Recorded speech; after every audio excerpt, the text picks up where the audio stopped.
முட்டை இருக்காங்க. கோழி முட்டையா பாம்பு முட்டையா? இல்லை இல்லை, சும்மா சொன்னேன். 3 பேரும் கையை காமிங்க, எத்தனை முட்டை இருக்குன்னு பார்க்கலாம். 12 முட்டை கிட்ட இருக்காட்டேக்கே. இது என்ன இந்த கின்னி கோழியா இல்லை நாட்டுக்கோழி முட்டையா? இந்த கடியில் படுத்துருந்துச்சா? சரி போட்டுக்குங்க.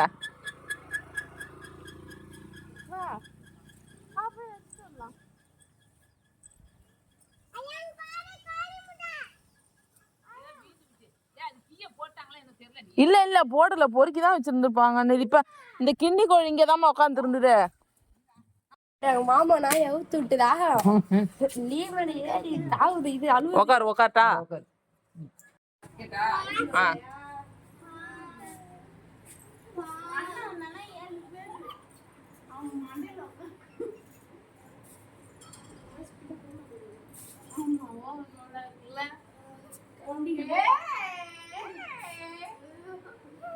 பசங்கள்லாம் விளையாண்டுக்கிட்டு இருந்தாங்க.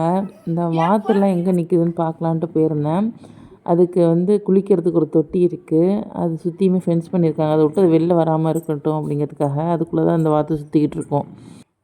அப்படியே ஷெட்டை சுற்றி வந்துக்கிட்டு இருந்தேன்.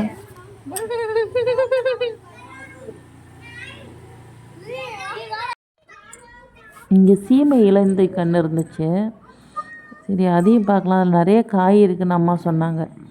சரி பார்க்கலாம். இலைக்கு இலை காய் இருக்குதுன்னு சொல்லியிருந்தாங்க. அதே மாதிரி தான் இருந்துச்சு. இன்னும் கொஞ்சம் பெருசாகனா பறித்து சாப்பிட்லாம். ஒரு இலைக்குமே அவ்வளோ காய் இருக்குது. நான் இப்போ தான் ஃபஸ்ட் டைம் இந்த சீமை இலந்தை செடியை பார்க்குறேன்.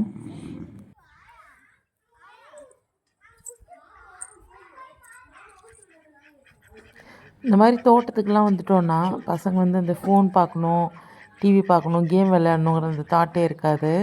ஃப்ரீயாக அவங்க பாட்டிக்கு விளையாடுவாங்க. நம்ம இந்த மாதிரி வெளியில் அதிகமாக கூட்டிகிட்டு போகாமல் வீட்டிலே வச்சுருந்தா தான் ஃபோனு கேம்னு அதுக்கு அடிக்ட் ஆகிடுறாங்க.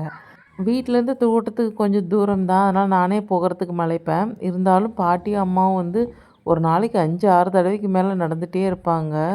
அதான் அவங்க ஹெல்த்தோட சீக்ரெட் கூட.